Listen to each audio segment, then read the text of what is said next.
My plan to switch this up is not happening right now. It requires a little more, a few more steps than I anticipated. So today we're going to look at 3 things that you can do to remember more from what you read. And this goes back to a previous video that I did on how to read faster, how to consume more books and more information. But if you're not remembering any of that information or actually applying it, it's kind of pointless, right? So the 3 things that you can do to remember more from what you read and get more out of what you read. And the first thing is, why are you reading what you're reading? Why are you reading it? I've read books before because somebody's like, you got to read this book. And I'm like, cool. And it was a good book.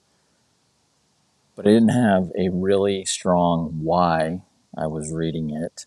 So, I don't know, I didn't remember quite as much out of that. So the first thing is, why are you reading it? If you don't have a why and you have a lot of limited amount of time to do things, then don't waste your time reading a book just because. And don't whine about having no time and then read a book without knowing why you're reading the book. Number 2 is, what or how are you planning to implement the why you're reading it? So the easiest way, let me know. Here's a good thing. If you're curious, I have a way of determining if you want to read a book or not. I have a little spreadsheet that I created. Actually, I didn't create it. I just made it better. That allows you to go out and quickly see via YouTube and other and search engines, quick little snippets of books and things to see if, you know what, oh, okay, cool, that's got some good information. I'll use that. So let me know. Say I want the nerdy spreadsheet. I want your little book hack spreadsheet. Tell me down below in the comments and I'll give that to you. But that's number 2. What are you going to do with that information? How are you going to implement it? So it's a what, how, step 2. Number 3, the most important step out of all of the steps, I guess they're all very important. Who, so it goes why, what, how. I'm combining that into one word, what, how, and who. Who are you going to teach it to? Because the best way to learn anything and to really make it stick up here is to teach it to somebody after you learn it. It's part of the reason that I do this. I'm not teaching. I do teach some new things that I learn. I teach things that I've known from the past. But by doing that, 1, it keeps me more accountable for doing what I say, practicing what I preach. Because there's nothing more annoying than people that tell you what is best or what you should do or give you advice, and then you see them the next day or within an hour doing something contradictory to what they just told you. It's like, if you're going to be a hypocrite, just tell me you're a hypocrite.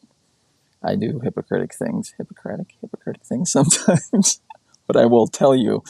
And if you ever see me doing something like that, call me out on it. Other thing too, as far as something that's very good to do, get yourself a book journal. And what I do that works very well is, on the right-hand side of the page, I take notes.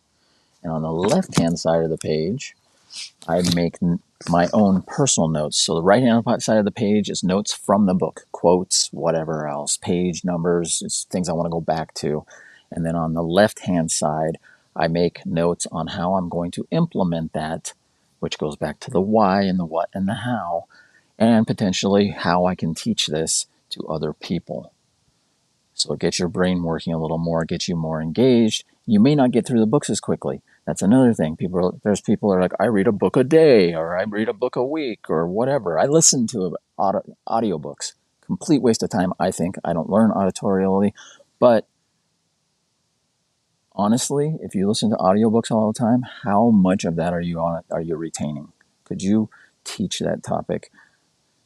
I have books that I read that I'm like, I want to get through this whole book this week, and I don't. It takes me a month or whatever, because I'll read one page and it'll be like, oh, I got so many ideas. This is great. And I have my left side of the page where I'm writing down how I'm going to implement the things that I'm learning. So do that. Why are you reading the book you're reading?